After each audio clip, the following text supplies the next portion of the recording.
El Evangelio cambia. El Evangelio Cambia realidades. Cambia El circunstancias. Evangelio cambia.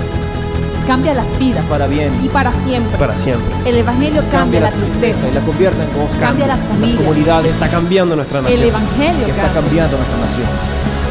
La mayor experiencia del cambio para nuestra Venezuela. El cambio para nuestra Venezuela. El Evangelio cambia.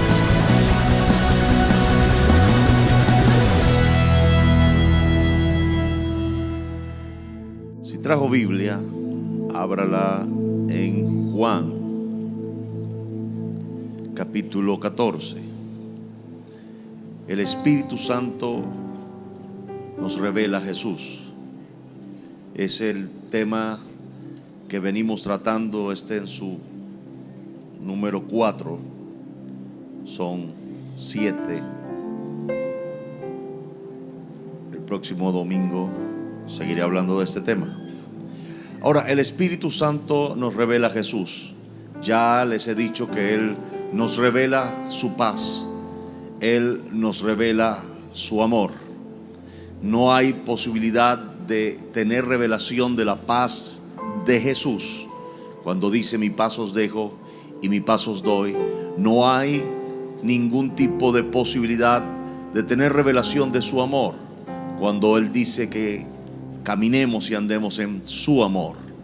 Es decir, hay una separación clara en la Biblia de lo que es la paz y el amor a su paz y su amor.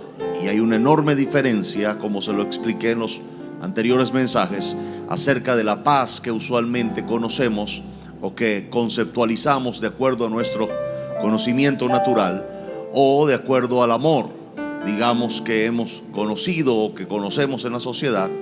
Hay una gran diferencia entre estas dos manifestaciones de Dios a la que nosotros conocemos. Como les decía, para hacerle un pequeño recuento, la paz que conocemos está suscrita a circunstancias que tenemos afuera. Es decir, si todo está tranquilo afuera, tenemos paz adentro. Si no tenemos problemas, tenemos paz adentro.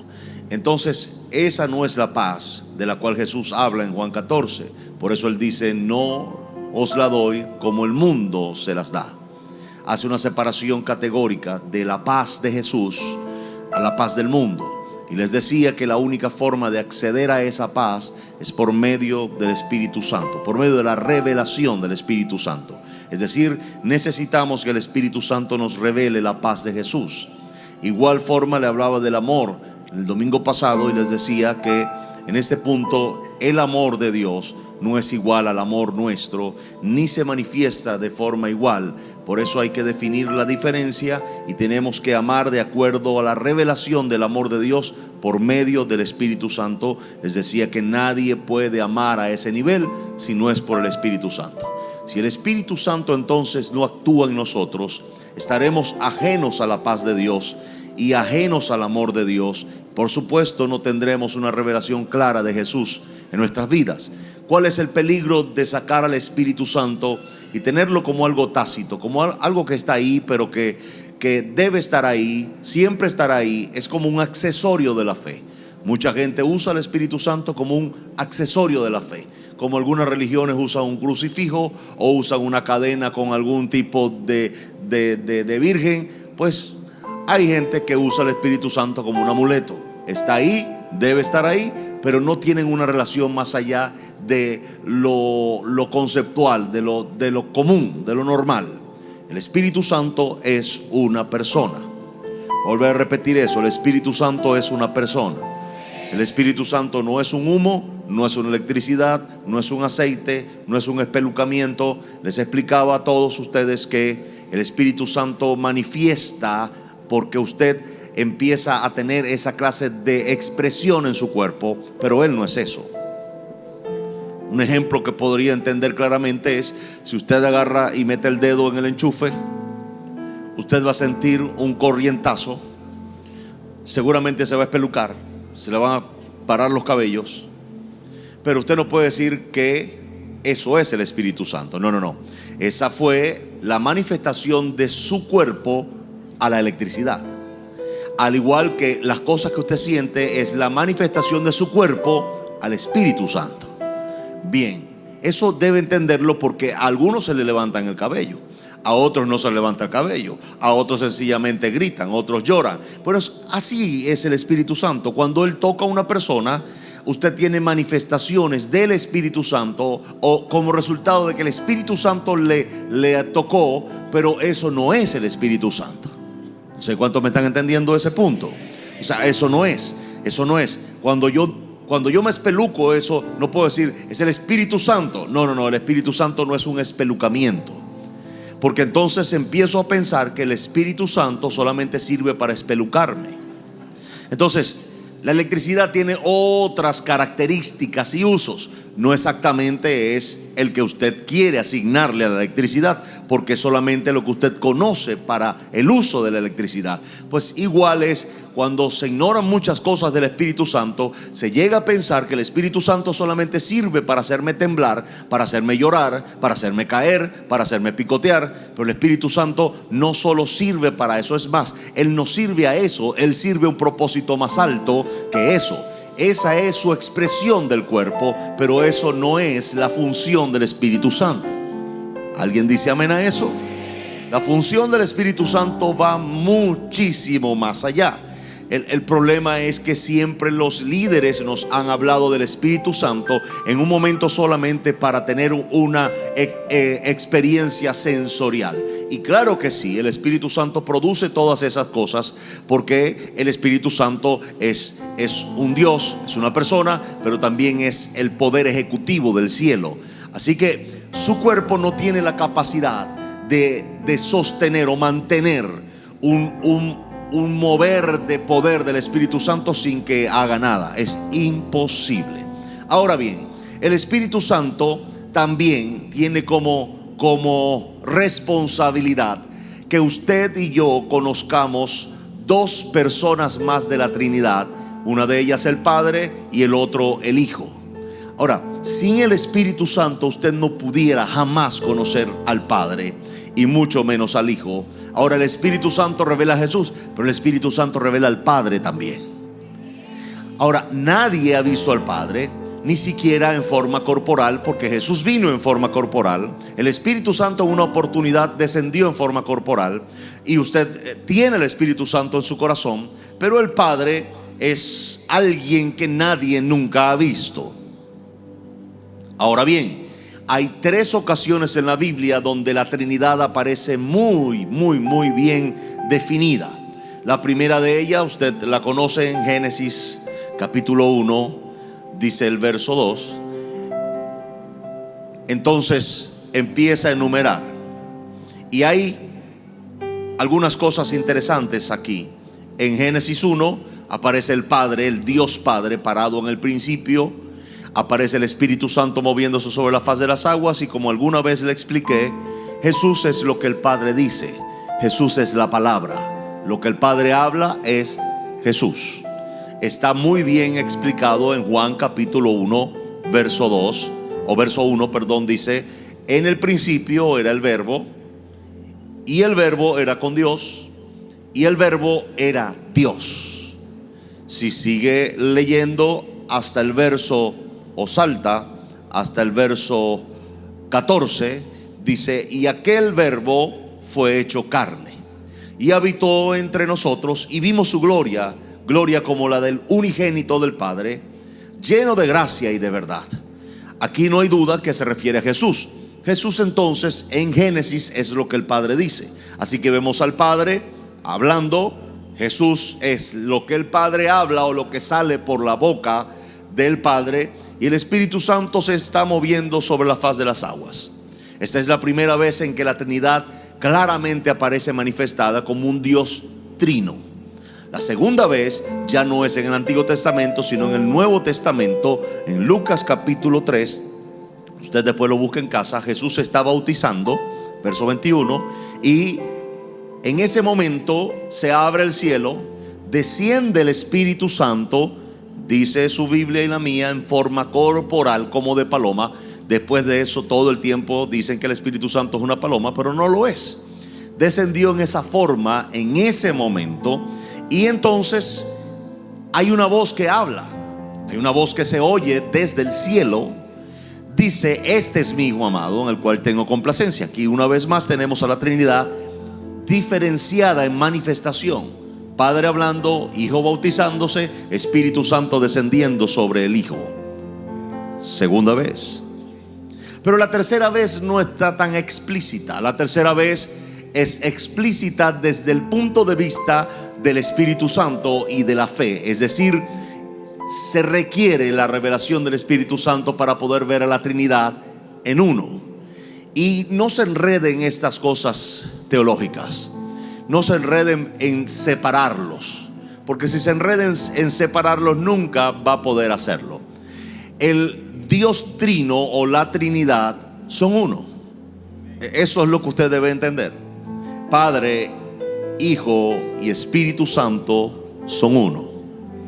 Ellos no compiten entre sí.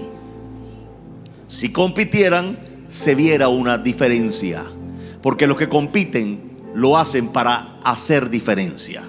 El que compite quiere dejar claro que él es el mejor, y por eso hace esa diferencia, o quiere que todo el mundo note una gran diferencia en que él es el mejor y el que le sigue es peor que él. Pero en esto no hay competencia. Es decir, Dios no compite con Dios. El Dios Padre, Dios Hijo y Dios Espíritu Santo no compiten entre sí, sino cooperan entre sí para un fin. Diga conmigo: mejor es cooperar que competir. No le oí. Diga: mejor es cooperar que competir. Vale para un país, vale para un matrimonio, vale para cualquier relación. Mejor es cooperar que competir. Si usted empieza a tratar de competir con su par o con su persona cercana, usted va a terminar perdiendo cualquier relación, porque en una relación pura, una relación digna, una relación real, no se compite, se coopera. Cuando usted ve dentro de una empresa gente compitiendo, empieza a haber una falta de eficiencia en los resultados. Una vez más le digo, dentro de la iglesia no debe haber competencia, sino cooperación. Es lo que nos enseña el Padre, el Hijo y el Espíritu Santo. Debe ser entendido por el Espíritu Santo. Si el evangelio cambia, empieza a competir, pierde eficiencia. ¿Alguien entendió lo que acabo de decir? No estamos compitiendo por quién logró más confesiones de fe. Estamos cooperando para que la gente vaya al cielo. Y cuando usted cambia ese objetivo, la eficiencia aumenta. La eficiencia siempre va a venir como consecuencia de un ajuste en la excelencia. Y la excelencia es uno de los valores del cielo, no del hombre. El hombre no posee excelencia en sí mismo. Necesita la influencia del cielo para destacar la excelencia o desarrollar la excelencia. La excelencia está en la genética de toda la creación de Dios, por ser creación de Dios. No porque sean humanos en sí mismos, sino por provenir de un Dios que es excelente como uno de sus atributos y valores. Ahora, dentro de este esquema trino, de este Dios que son tres pero uno al mismo tiempo, hay una enseñanza de unidad óptima que debe ser traída a nosotros por medio del Espíritu Santo. Si el Espíritu Santo no nos da revelación de esta relación única, yo no estoy aquí para tratar de dilucidar la Trinidad, o para tratar de explicar la Trinidad, o para tratar de separar con un bisturí la Trinidad, porque no se puede. Son uno, ellos no compiten, y al no competir cooperan, y al cooperar ya se desaparece la diferencia. Si la iglesia entendiera eso, entendiera por qué Jesús dijo al Padre: Padre, que ellos sean uno como tú y yo somos uno. Se refería a la revelación de lo que es la unidad en el cuerpo de Cristo y la unidad del Dios Trino. Lo que Jesús quería en este verso era resaltar que la unidad del cuerpo de Cristo en la magnitud, en la misma perfección de la unidad del Dios Trino, traería como consecuencia eficiencia óptima en el asunto de que el mundo se convirtiera a Jesús. Ahora, en la tercera ocasión donde aparece la Trinidad es en Juan 14. Usted dirá, ¿cómo aparece la Trinidad en Juan 14 si solamente Jesús está hablando? Pero empieza por una pregunta. En el verso 6 Jesús les dijo: yo soy el camino y la verdad y la vida. Nadie viene al Padre sino por mí. Oiga, es muy claro. Jesús está diciéndole a sus discípulos: yo soy el único camino a mi Padre. O sea, nadie puede agarrar atajos. Nadie puede hacer una sumatoria de doctrinas, normas y obras y llegarle al Padre. Nadie puede acceder al Padre sino a través de mí. Así que Jesús se hace de la exclusividad de llegar al Padre, porque le es dado ese atributo o ese honor. Ahora, Jesús lo dice claramente: en este punto no hay manera de llegar al Padre sino solamente por mí. Ahora, dice esto: si me conocieseis, también a mi Padre conoceríais, y desde ahora le conocéis y le habéis visto. Mire, es aquí donde los discípulos, le está diciendo Jesús, su propio maestro de 3 años, le está diciendo: quien me ha visto a mí, ha visto al Padre. Pero como no logramos entender esta clase de unidad, todos queremos mantener lo que llamamos la identidad o personalidad. Y en ese afán por mantener tu toque personal, y yo entiendo que todos tenemos un toque personal. Hay gente que toma el café sin azúcar, con azúcar, negro, con leche, lo que sea. O sea, todo el mundo tiene diferentes formas y maneras de vivir su vida.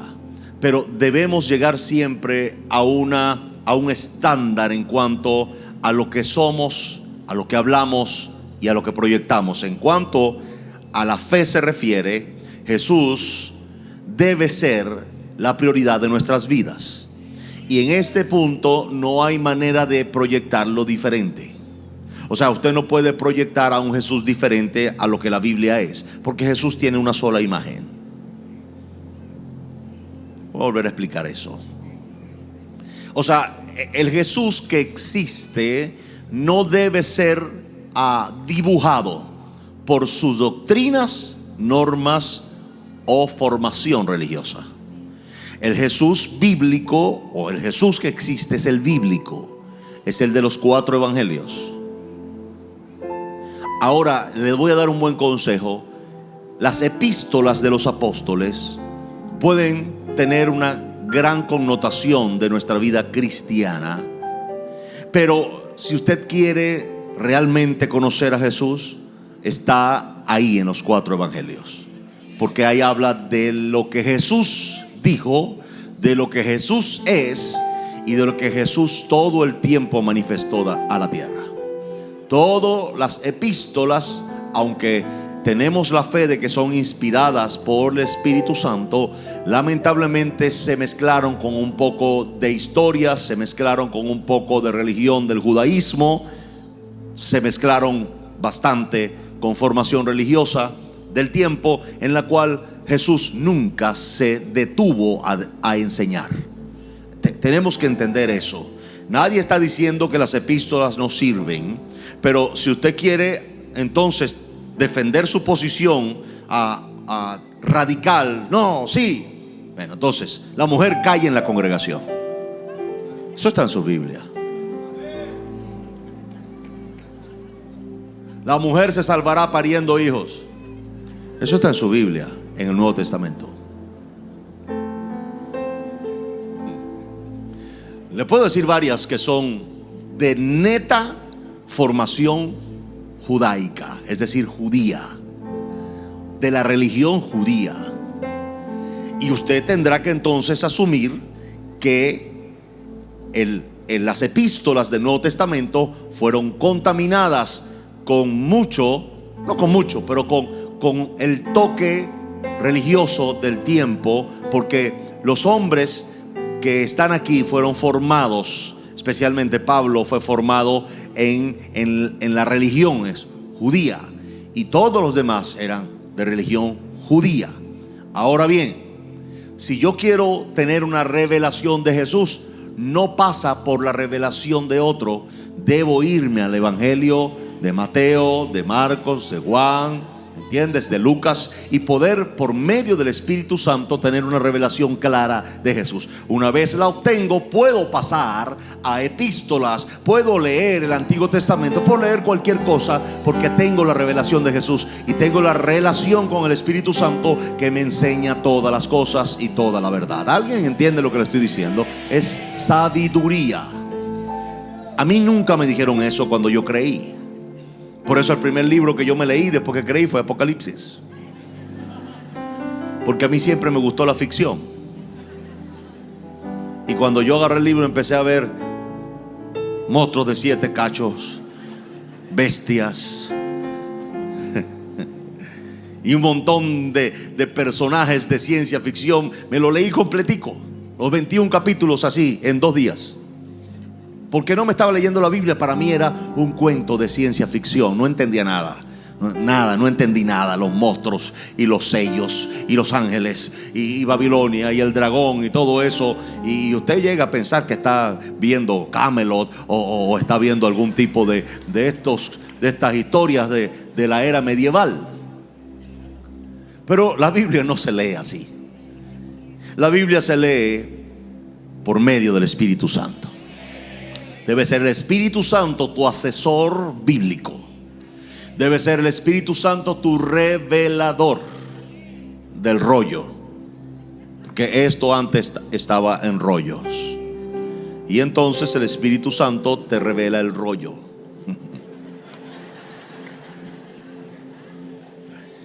Si usted tiene un rollo, debe estar pidiendo consejería y un líder y otro. Busca el Espíritu Santo, que Él le va a revelar el rollo. Lo va a sacar de ese rollo y le va a dar victoria. El Espíritu Santo tiene una connotación única porque, como les dije en otros mensajes pasados, Él no lo va a dejar nunca. Él no está en usted por lo que usted es. Él está en usted por Jesús, por lo que Jesús es y lo que Jesús dijo. Es decir, Él no abandona el lugar por lo que usted hace. Nunca lo va a dejar. Así que deje de estar asustado por los metemiedos que el Espíritu Santo lo va a dejar. No, el Espíritu Santo no lo va a dejar. Y usted dirá, bueno, entonces puedo hacer lo que sea. No, sí, es verdad, usted siempre puede hacer lo que sea. Se va a sentir como un perro, pero puede hacerlo. Mire, lo mejor es predicar la palabra de Dios sin estar manipulando con metemiedos a la gente. Si la gente quiere pecar, lo va a hacer con toda la doctrina correcta. Si la gente quiere pecar, lo va a hacer con toda la formación correcta. Así que contra el pecado lo único que hay es Espíritu Santo y relación con Dios. Si no hay eso, no hay doctrina que le impida hacerlo. Escuché amenes aquí. Bien, ahora vamos al verso 16, capítulo, estamos en el verso 7. Si me conocieseis, también a mi Padre conocerías, y desde ahora le conocéis y le habéis visto. Felipe le dijo, Señor, muéstranos al Padre y nos basta. El loco este Felipe, ¿no? Mire, Jesús le viene diciendo todo ese cuento que le estoy echando. Es Jesús hablándole a sus discípulos. El Padre y yo somos uno. El que ha visto al Padre me ha visto a mí. O sea, le está haciendo una explicación espiritual, puntual, categórica. Y Felipe no le importa. Felipe quiere ver. Felipe dice que hay otro que no es él. Quiero verlo. Porque la gente que no entiende la unidad quieren ver al otro y quieren oír al otro. ¿Alguien oyó lo que acabo de decir o no? Un buen ejemplo de eso para ustedes, padres. Si cuando el papá habla, la mamá lo contradice, o cuando la mamá habla a los hijos, el papá le salta encima, los niños siempre van a ver dos dando órdenes. Pero cuando ven unidad en criterio y la mamá le dice, no, tu papá dijo que no, no va por allá a preguntarle: papá, tú dijiste que no. Porque si lo hace, no cree en la unidad de sus padres. Si usted desautoriza a la otra parte de... Acuérdense que son dos roles. Aunque usted sea el papá, o sea, el padre, usted no es madre. Hay una parte que usted no puede hacer. ¿Por qué desautorizar a la madre? ¿Por qué pasar sobre ella si ella tiene su parte, su rol? Es más, ella ha trabajado con esos muchachos tanto o más que usted. Pero usted no se impone por ser el machote y dice: bueno, por aquí se hace lo que yo digo y punto. Incluso hay padres que se complacen en desautorizar a la madre para hacer ver su autoridad en la casa. Eso es muy bruto. Con todo respeto se lo digo. Eso no le genera a los hijos ningún vínculo de autoridad. Su autoridad no proviene de desautorizar a su compañera cooperante de criar a hijos. Porque los hijos son, si dos lo crían, es mucho mejor que lo críe uno solo. Entonces, pero eso es el vínculo que se muestra.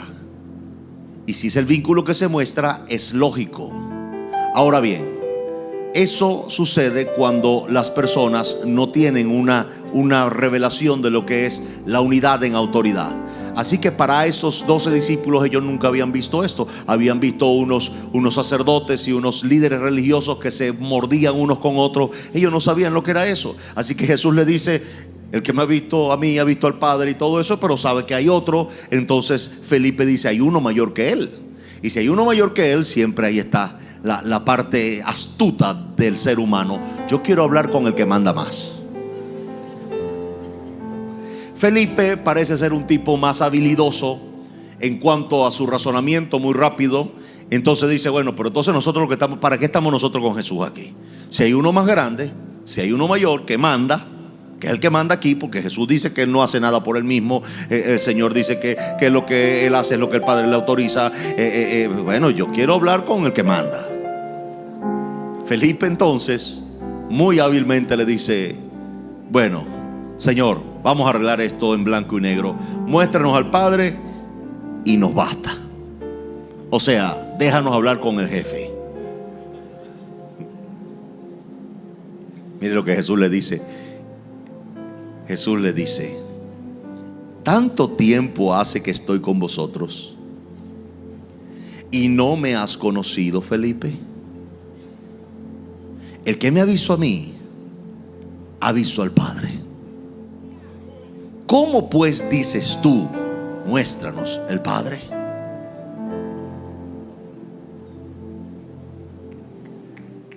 Jesús le dijo a Felipe eso: tanto tiempo no me ha conocido, Felipe, tanto tiempo que estoy con ustedes.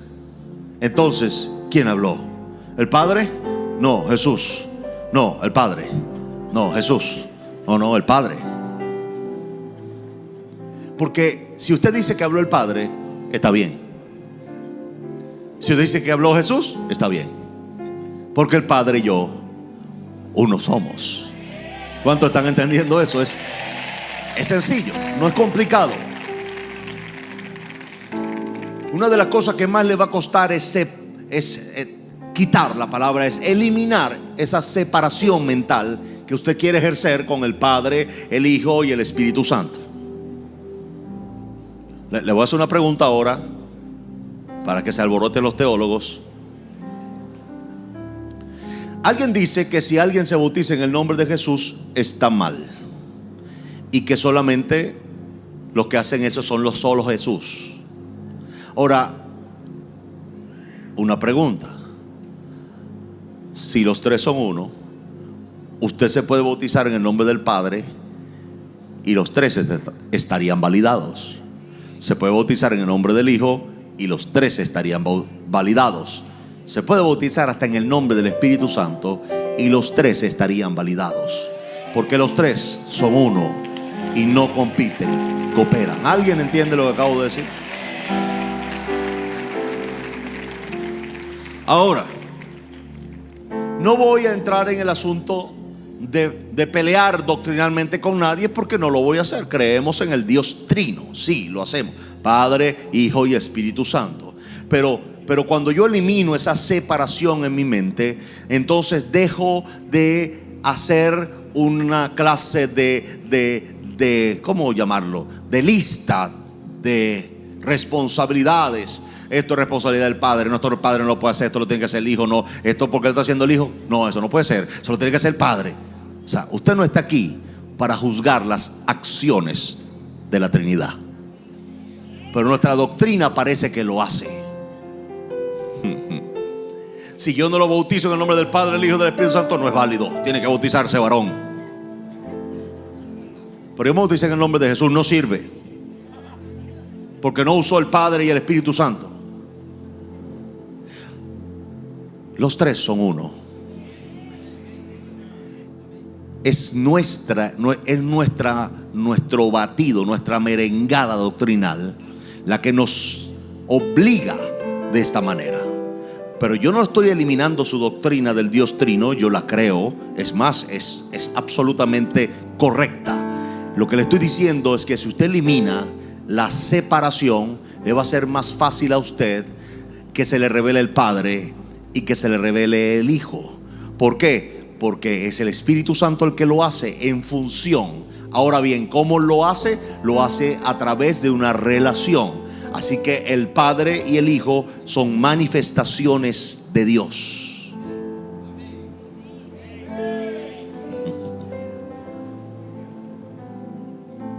El Padre aparece como el creador de todo el universo, pero en el Antiguo Testamento no se conocía un Dios trino.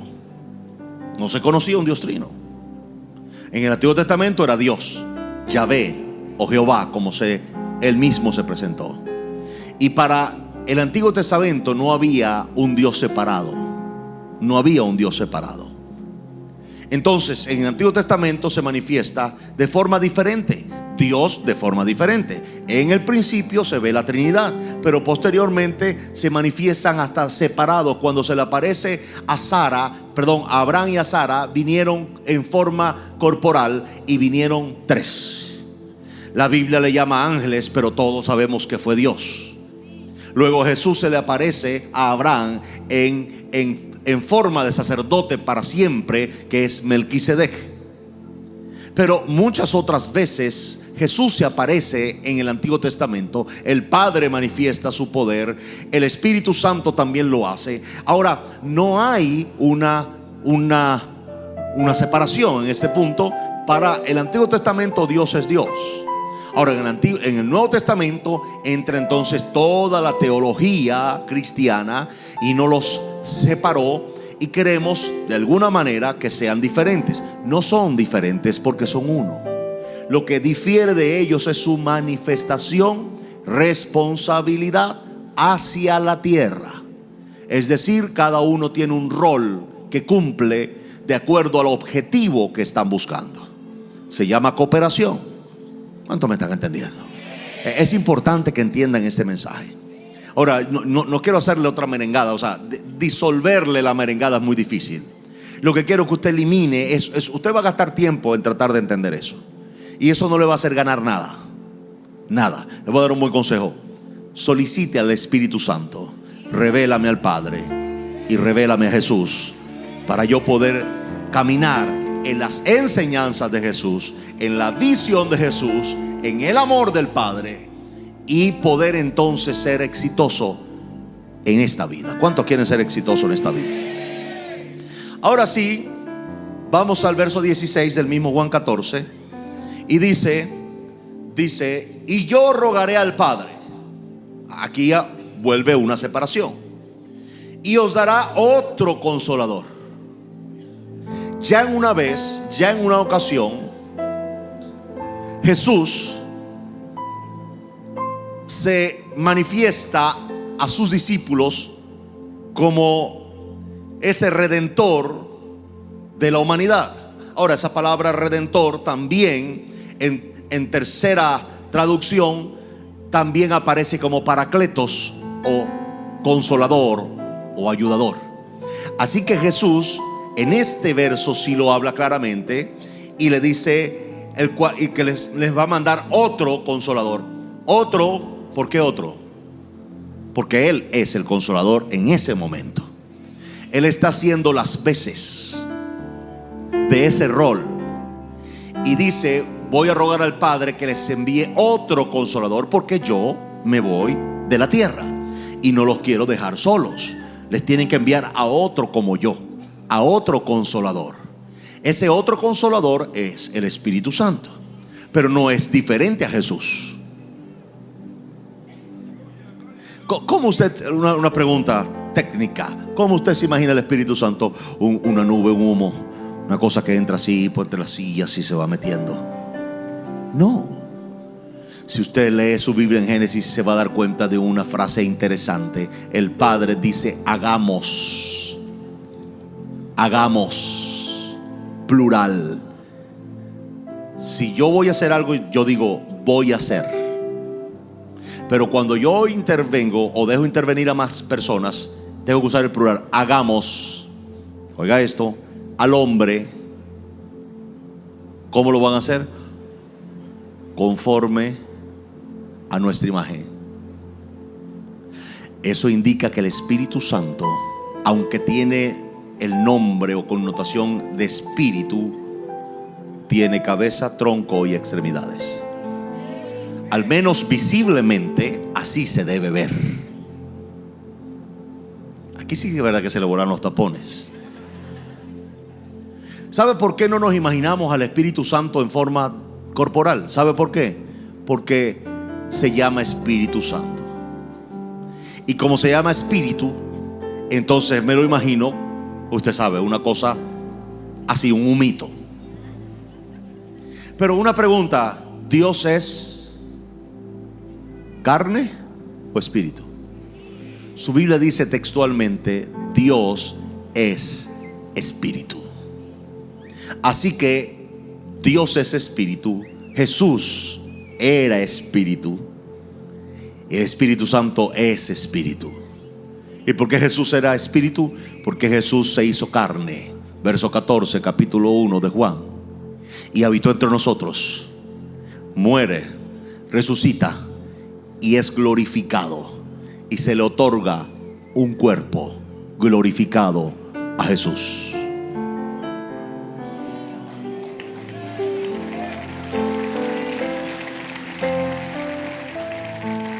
Esa clase de cuerpo usted y yo la tendremos porque Él es el primogénito entre todos. Es el primero, pero no el último. Digo, el primero de los glorificados. Claro que siempre es el primero y el último, pero nosotros le seguimos. Es decir, usted y yo obtendremos un cuerpo igual al del Señor Jesús. Es un cuerpo diferente al de los ángeles. Es un cuerpo diferente al contexto espiritual del cielo. Es un cuerpo que come. Es un cuerpo que atraviesa paredes y lo que se comió no cae en el piso. Nunca se enferma, nunca, jamás se enferma. Usted tiene que entender eso. Ahora, Jesús dice: le van a mandar otro consolador para que esté con vosotros. Subraye eso, hasta que ustedes cometan un error, hasta que ustedes se vayan de la iglesia. La gente que se va piensa que se fueron. Lo que no saben es que tienen una cabulla amarrada en un pie.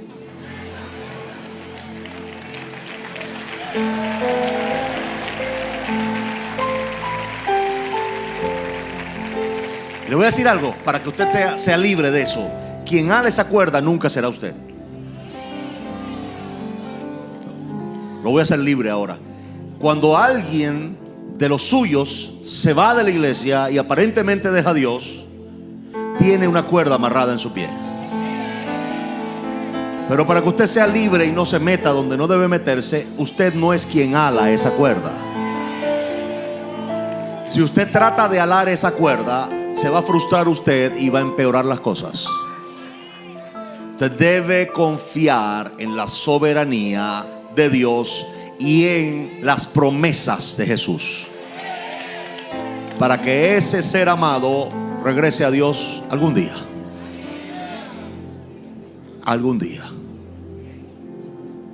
En el mismo momento en que yo trato de intervenir en la obra del Espíritu Santo, hay una especie de celo de Dios. O sea, Dios no comparte su gloria con nadie.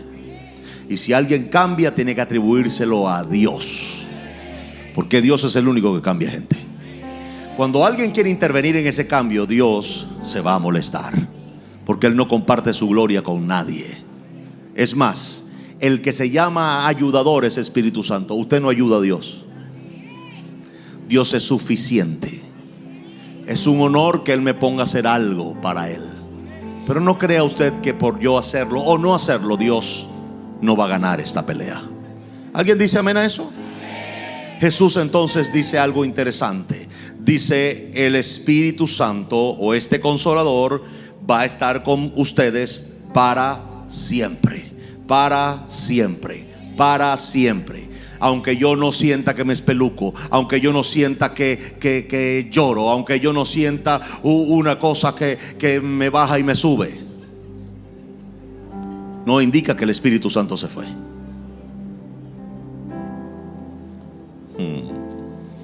El problema es cuando no leemos nuestra Biblia, cuando el Espíritu Santo, cuando no conocemos al Espíritu Santo, viene un predicador manipulador y dice: el Espíritu Santo se va de usted. No, pida que no se vaya. No te vayas. Yo me levantaría y diría: disculpe, señor predicador, ¿no dijo el Señor Jesús, la cabeza de la iglesia, la máxima autoridad de la iglesia, dijo que el Espíritu Santo estaría con nosotros para siempre? ¿Cómo si Él dijo eso usted dice que se va? ¿O usted tiene más autoridad que Jesús?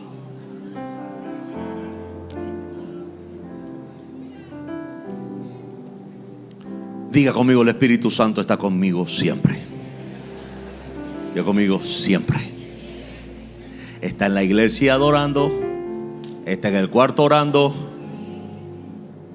pero puede estar en el mismo lugar cuando usted está pecando. Solo para darle una pequeña muestra de que el Espíritu Santo está con usted siempre. ¿Alguien entendió lo que acabo de decir? Ok. Es importante que entiendan ese punto. Verso 17: el Espíritu de verdad. El Espíritu de verdad, el cual el mundo no puede recibir porque no le ve. Aquí viene. No le ve, ni le conoce, pero vosotros le conocéis, porque mora con vosotros. Míreme, Jesús le está diciendo: porque mora con vosotros y estará en un futuro en vosotros. Aquí Jesús acaba de decir: Felipe, ¿cuánto tiempo estoy contigo y todavía no me conoces? Jesús es el Padre. Y ahora dice: el Espíritu Santo, el Espíritu de verdad, el cual vosotros le conocéis porque está con vosotros. Aquí estoy. Y en el futuro estará ¿en qué? ¿Dónde? Dentro de usted. En el futuro estará en vosotros. Ahora Jesús se presenta como el Espíritu Santo delante de los discípulos. Le acaba de decir: soy el Padre, y ahora les dice: soy el Espíritu Santo, pero entonces es Jesús. ¿Cuántos entendieron eso? Los tres son uno y no compiten, cooperan. Felipe, tanto tiempo que tengo contigo y todavía no me conoces. Soy el Padre. Ahora sí que Felipe quedó completamente desquiciado y loco, porque ahora el mismo Jesús que le acaba de decir que es el Padre, le dice: el Espíritu de verdad, el cual el mundo no le conoce, pero vosotros le conocéis. Vosotros le conocéis porque mora con vosotros. Aquí estoy, mírenme. pero estará en un futuro, no como yo, no como el Padre, sino que Él vivirá, morará dentro de vosotros. El mismo Dios, diferentes manifestaciones, rol o responsabilidad, pero el mismo Dios. Para yo poder entender esto, asimilarlo es la palabra, debo permitir que el Espíritu Santo me revele al Padre y me revele al Hijo. Ahora escúcheme, ¿por qué los discípulos quedaron tan trastornados, tan turuletos? Porque había una verdad. El Espíritu Santo, que es Dios, no vivía en ellos, sino que ellos habían oído la voz arriba, habían visto a Dios alrededor de ellos o entre ellos, pero no en ellos. La gran diferencia es cuando el Espíritu Santo, que es Dios, viene y entra en ti. Cuando Él entra en ti, ya no es Dios Padre en el cielo, ya no es Dios Hijo en el cielo, ya es Dios en mi corazón. ¿Alguien está entendiendo lo que acabo de decir? Ese Dios, por su manifestación y responsabilidad o rol, vive en mí, se llama con el nombre asignado Espíritu Santo. El Espíritu Santo entonces es el que vive dentro de mí. Como es el que vive dentro de mí, es imposible que Jesús se me revele en la mente a través de doctrinas, normas o religión. La única manera para acceder al Padre y acceder al Hijo por medio de la revelación es en el Espíritu Santo. Por esa razón debo permitir en primer lugar que sea el Espíritu Santo que me dé la revelación del Padre y la revelación del Hijo. De esa manera entonces voy a poder acceder a ella, porque de otra manera nunca podré hacerlo, porque Jesús dejó claro que los tres eran uno y que cuando usted conoce a uno, los conoce a los tres. ¿Y cuál es la diferencia entonces? La diferencia es la manifestación de cada uno y el rol que cumple cada uno como Dios. Ahora bien, si cada uno cumple un rol como Dios, entonces indica que uno no agrede al otro en su rol. Uno no agrede al otro en su responsabilidad. El Padre envía al Hijo, el Hijo muere por la humanidad, pero la gente que cree en Jesús no puede ser redarguido por el Hijo, ni redarguido por el Padre, sino redarguido por el Espíritu Santo. En este punto Jesús no va a venir a redarguirte de pecado, porque Jesús limpia de pecado, no redarguye de pecado. Quien te hace ver tu pecado no es Jesús, porque si Jesús le tocara hacer ver tu pecado, no podría limpiarte. Él es el limpiador de los pecados. Como Él limpia, no determina qué pecado es, los limpia. El que redarguye y te hace ver tu pecado no es Jesús, no es el Padre, es el Espíritu Santo, porque Él vive dentro de ti y a Él le afecta tu pecado, porque Él vive dentro de ti. Es normal, se te dañó la nevera. El que está fuera de tu casa no le importa arreglarla. Lo que te puede es una bolsa de hielo y una cava. El que le preocupa arreglarla es quien vive dentro, porque es el afectado. El Espíritu Santo es el afectado con tus pecados. Por esa razón, el que te redarguye de pecado es el Espíritu Santo, porque Él es el afectado. Y como te redarguye de pecado, lo hace para que tú te arrepientas y el limpiador, que es Jesús, pueda venir con su sangre, limpiarte de todo pecado y el Padre vuelva a recibirte. ¿Se da cuenta cómo funciona? Ahora, como el Espíritu Santo es el encargado de vivir en ti, vive en ti, siempre vivirá en ti. No se equivoque pensando que porque no lo siento no está. No se equivoque pensando que la gente que se fue lo perdió. El hecho de que el Espíritu Santo lo callen, lo amordacen, no lo oigan y terminen por ni siquiera sentirlo, no quiere decir que se fue. Porque si el Espíritu se va, entraría en desobediencia franca a Jesús, y nunca lo va a hacer, porque ellos tres son uno. Entonces el Espíritu Santo se va a mantener ahí, esperando el momento.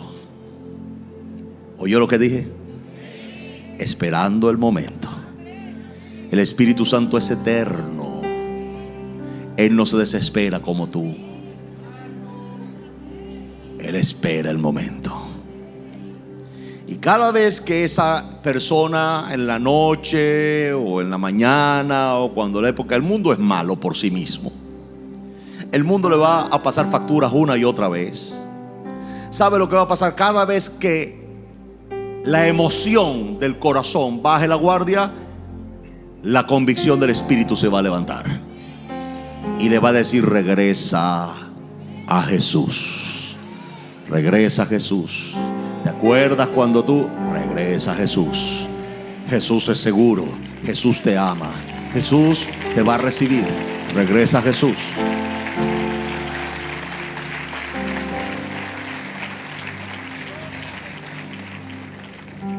El Espíritu Santo no nos deja. Pero aquí en el verso 17 ya Jesús se presenta como el Espíritu Santo también, y le dice claramente que Él va a estar en vosotros. Ahora, mire lo que sigue diciendo, y aquí ya Felipe está en el piso temblando. Dice: no os dejaré huérfanos, vendré a vosotros. ¿Por qué Jesús dijo no os dejaré huérfanos? ¿Estaba hablando del Espíritu Santo? Sí. ¿Está hablando de Él? Sí. ¿Está hablando del Padre? Sí, porque los tres son uno. Una vez más, Jesús dice algo que puede confundir a cualquiera, y es que al decir no os dejaré huérfanos, ¿qué quiere decir? ¿Les va a mandar al Padre? Porque Él ya está declarando que se va. Pero les va a mandar al Padre, porque si les habla de huérfano, es falta de Padre. Entonces no os dejaré huérfanos, os enviaré a alguien que no le va a dejar huérfanos. Entonces es el mismo Padre. El Espíritu Santo te puede revelar al Padre en toda su esencia. El Espíritu Santo te puede revelar a Jesús en toda su esencia. ¿Alguien dice amén a eso? Ahora, mire lo que dice el verso 26. Mas el Consolador, el Espíritu Santo, a quien el Padre enviará en mi nombre, Él os enseñará todas las cosas y os recordará todo lo que yo os he dicho. En otras palabras, el Espíritu Santo continúa la labor de Jesús. Voy a volver a repetir: el Espíritu Santo continúa la labor de Jesús. El principio de la labor de Jesús en cualquier individuo es recibir a Jesús como su Salvador. La finalidad de creer en Jesús no es la congregación. La congregación es un resultado, no es un fin. Repito, congregarme no es un fin, es un resultado. El fin es salvar mi alma.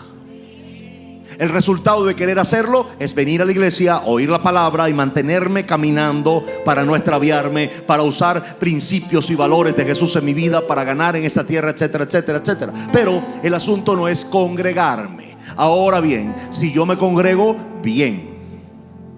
Si no lo hago, usted no se va al infierno por eso, pero el diablo le va a atacar con más facilidad. Es más fácil mantenerse dentro de una congregación, con hermanos orando, con una disciplina espiritual, con una tendencia espiritual, con una influencia espiritual, que mantenerse sin ella en ese mundo hostil. Usted se congrega para no ser presa fácil del diablo. ¿Cuántos me están entendiendo? Les estoy predicando con sabiduría, con inteligencia. Respeto la iglesia de Jesús. No me paro aquí a hablarle a un montón de gente sin entendimiento, sino que quiero despertar su conocimiento espiritual para que usted primero tenga profundidad, altura en lo que es espiritual, y para que usted pueda entonces tener una base sólida y poder caminar en esta vida con éxito. Le voy a explicar. Si usted no viene a la iglesia, no me afecta a mí, afecta a su propia vida y su propia familia, porque le va a ser mucho más difícil avanzar en esa vida sin el conocimiento de la palabra, sin la influencia de la congregación de los santos en luz y de lo que se mueve aquí, porque aquí envía Jehová bendición y vida eterna. Entonces usted debe entender que la congregación es algo que me conviene. No es una exigencia, no es una obligación. Es conveniente para mí congregarme. ¿Está claro eso? Bien, entonces el Espíritu Santo me va a dirigir a toda verdad. No voy a terminar hoy este mensaje. Son 7, me faltan 3. Entonces dice que el Espíritu Santo os enseñará todas las cosas y os recordará todo lo que yo os he dicho. El principio de esa obra es recibir a Jesús. Entonces aquí viene cuando salimos a la calle y hacemos obras de teatro y predicamos a la gente y cientos de miles reciben a Jesús. Estamos aperturando toda la obra del Espíritu Santo en este país. Créame, por eso tenemos que seguir empeñados en predicar este evangelio todos los sábados, todos los días, por televisión, en congresos, en la entrega de juguetes, en cualquier lugar. Porque cuando una persona levanta su mano o no y recibe a Jesús en su corazón y confiesa que Jesús es el Señor, no ha leído su Biblia. No dice su Biblia que nadie llama al Señor Jesús Señor si no es por el Espíritu Santo. Entonces, si estos venezolanos están diciéndole a Jesús Señor, es la apertura de una obra redentora y transformadora en las vidas de esos venezolanos que reciben a Jesús. Con el evangelio cambia a decenas, a cientos de miles. Yo no soy responsable de redarguirlo, porque el único que redarguye de pecado, justicia y juicio, ¿quién es? El Espíritu Santo. ¿Quién comienza esa obra? Jesús la comienza. ¿Quién continúa esa obra? El Espíritu Santo la continúa. Pero ¿cómo la continúa? Él os recordará y Él os enseñará. Él os recordará y Él os enseñará. El Espíritu Santo es capaz y suficiente de empezar una labor en ese individuo que recibió a Jesús, para que este individuo empiece a buscar a Dios de alguna manera. Usted comienza a ver, cuando usted pone y empieza a poner un país bajo esa influencia, el mensaje de Jesús, empieza usted o apertura usted un proceso transformador en nuestra sociedad. Imagínese la influencia. Entonces es conveniente venir a la iglesia. Me conviene. Ahora bien, ¿es determinante? No lo es, pero me conviene. Entonces, el Espíritu Santo, ¿qué va a hacer? Nos va a recordar todo lo que Jesús dijo. ¿Quiere un buen consejo? Lea lo que Jesús dijo. El Espíritu Santo no va a recordar de primera línea lo que yo dije, sino lo que Jesús dijo. Ahora, obviamente que Él va a recordarle también lo que yo dije, si fue por boca del Espíritu Santo.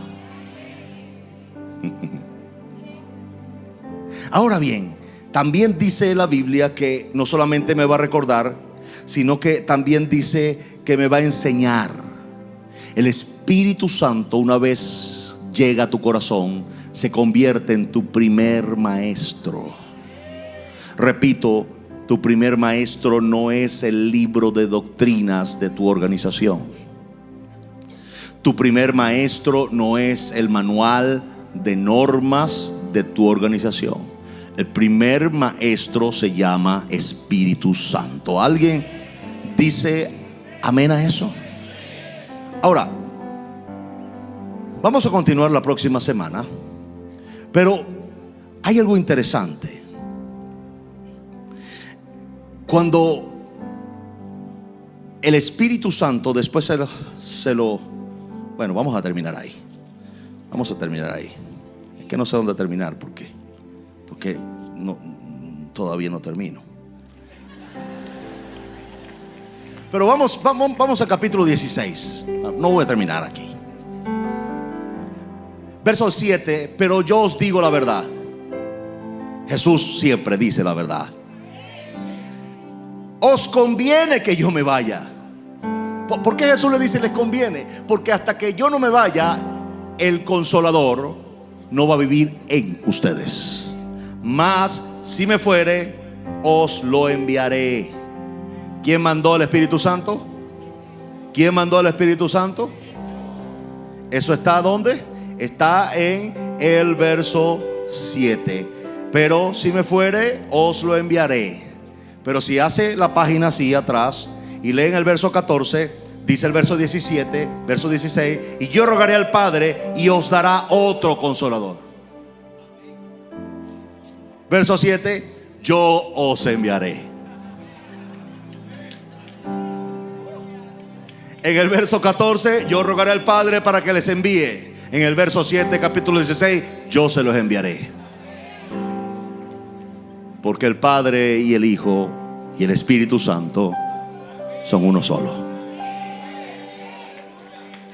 ¿Cuántos están entendiendo esto?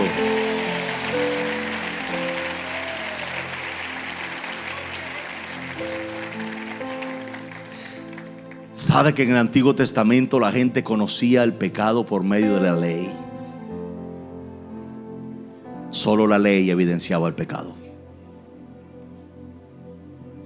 No era hasta que yo conocía la ley que podía saber si era pecado. Pero ahora viene Dios mismo para asegurarse de mi santificación. Y en vez de decírmelo, se instala en mi corazón. Y cuando Él venga, verso 8, convencerá al mundo. Me gusta esto. Entonces, ¿Jesús me vino a salvar solo a mí? Al mundo. Tengo una fe. Tengo la fe de que un día el mundo. Y usted dirá: no, solamente un pequeño remanente. Jesús dijo: yo he venido a salvar al mundo.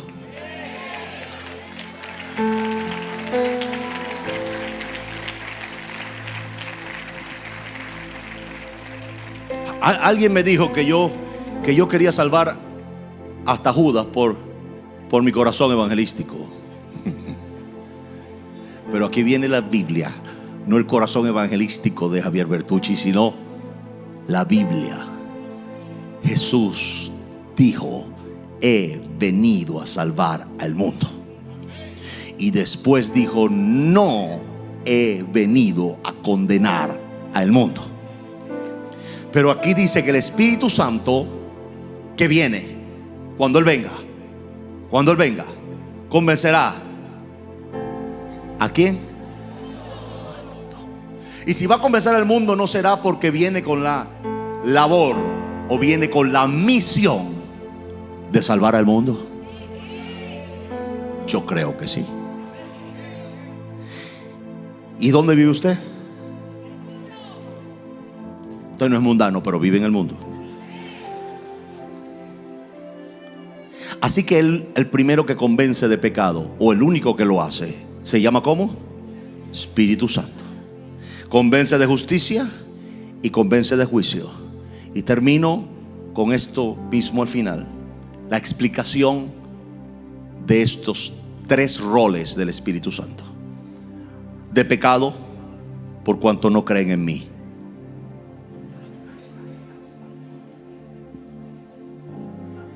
El Espíritu Santo no está pendiente de la doctrina de una iglesia. La prioridad del Espíritu Santo es que la gente crea en Jesús. el pecado principal, óigame porque lo va a bendecir eso. El pecado principal de un individuo es no creer en Jesús. Por eso no importa qué tan bonachón sea usted, cuántas viejitas pase en la calle, cuánta labor social usted haga, si no cree en Jesús,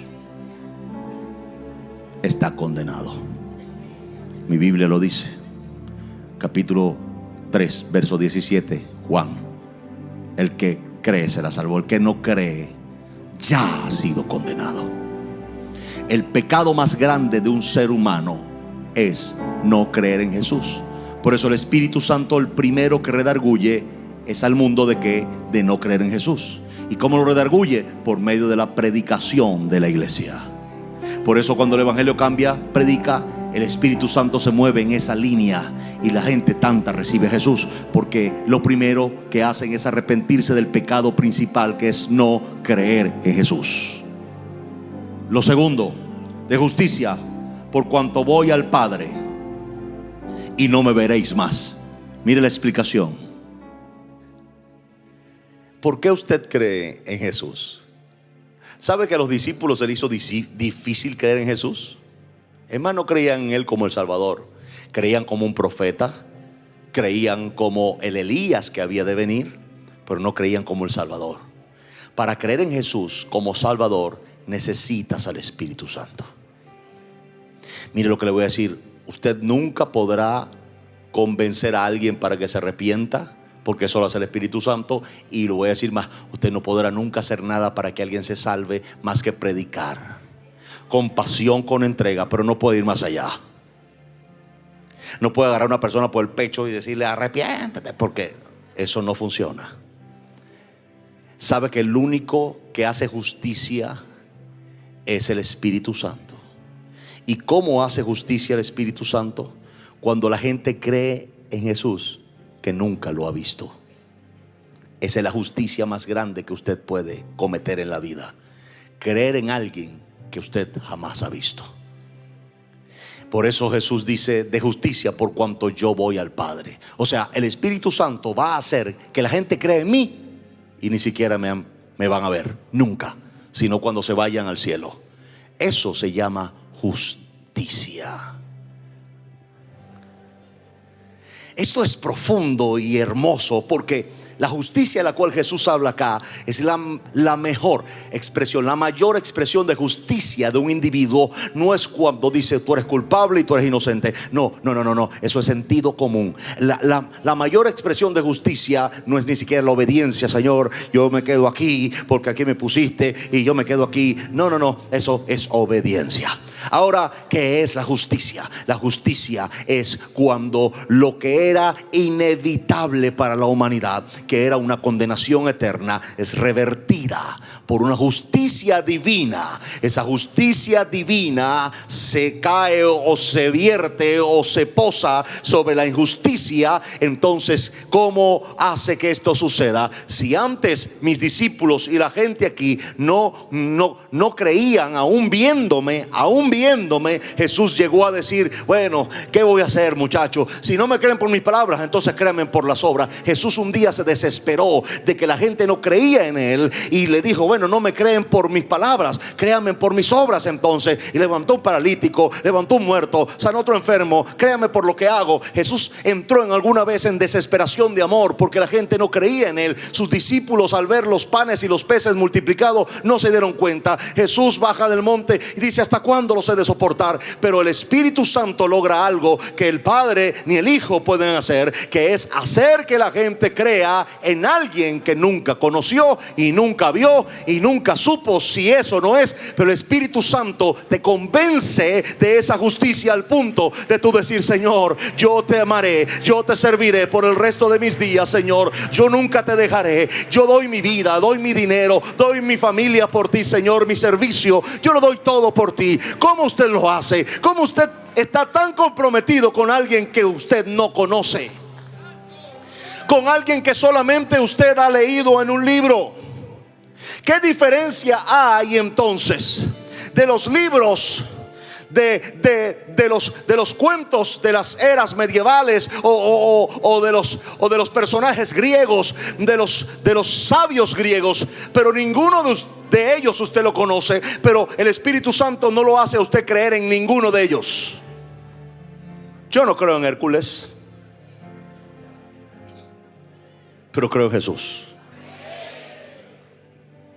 Pero ¿dónde leí yo? ¿Dónde leí yo sobre Hércules? En un libro. ¿Y dónde leí yo sobre Jesús? En un libro. ¿Cuál es la diferencia de un libro a otro? Ninguna, papel y letras. ¿Quién hace la diferencia entre libros o todos los libros escritos en la tierra? Se llama Espíritu Santo. Y ese Espíritu Santo hace algo que nadie más puede hacer. Él hace la mayor expresión de justicia. Él viene y me hace creer en alguien que no conozco, en alguien que nunca he visto. Al menos los discípulos vivieron con Jesús 3 años. Al menos los discípulos vieron señales, prodigios y maravillas. Pero usted, ¿qué ha visto? ¿Usted qué ha visto? Usted no ha visto nada. Usted solamente ha sentido algo. Usted solamente tal vez ha tenido alguna experiencia, pero no ha visto nada. ¿Qué le hace a usted creer tan profundamente en alguien que no vio y alguien que no conoció nunca? Se llama Espíritu Santo. Y esa es la máxima expresión de justicia del cielo en la tierra. Que el cielo dejó a un Dios en el corazón de la humanidad para que creyeran en alguien que no vieron ni verán nunca en esta tierra. Qué poderosa expresión de justicia. Esa justicia me hace vivir cada día en victoria.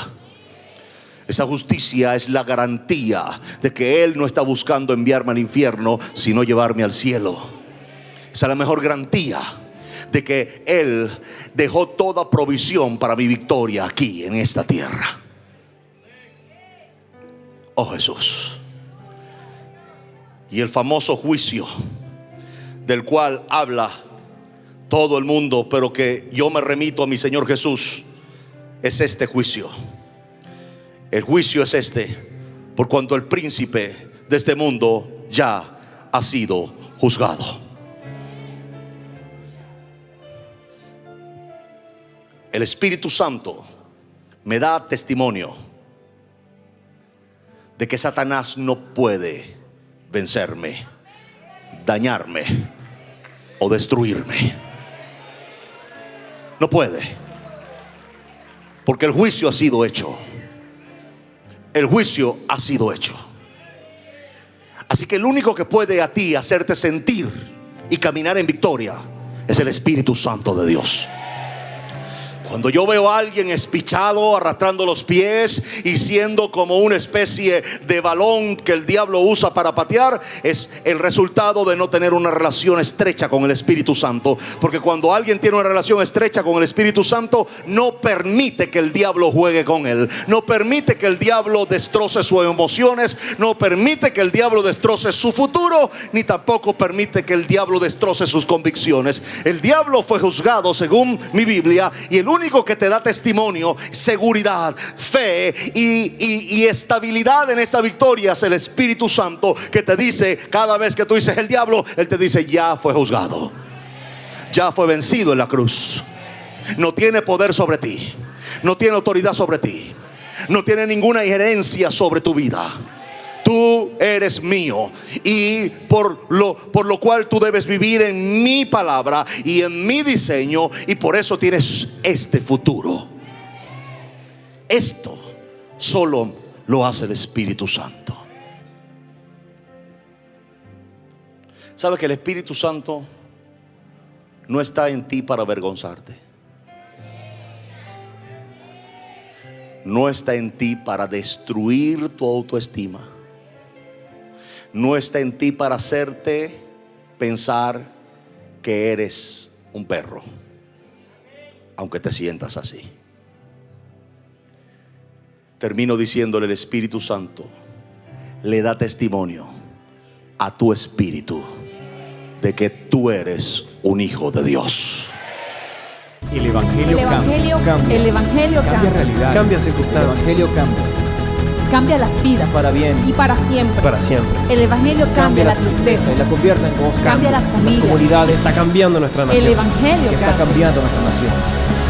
La mayor experiencia del cambio para nuestra Venezuela. El cambio para nuestra Venezuela. El Evangelio cambia.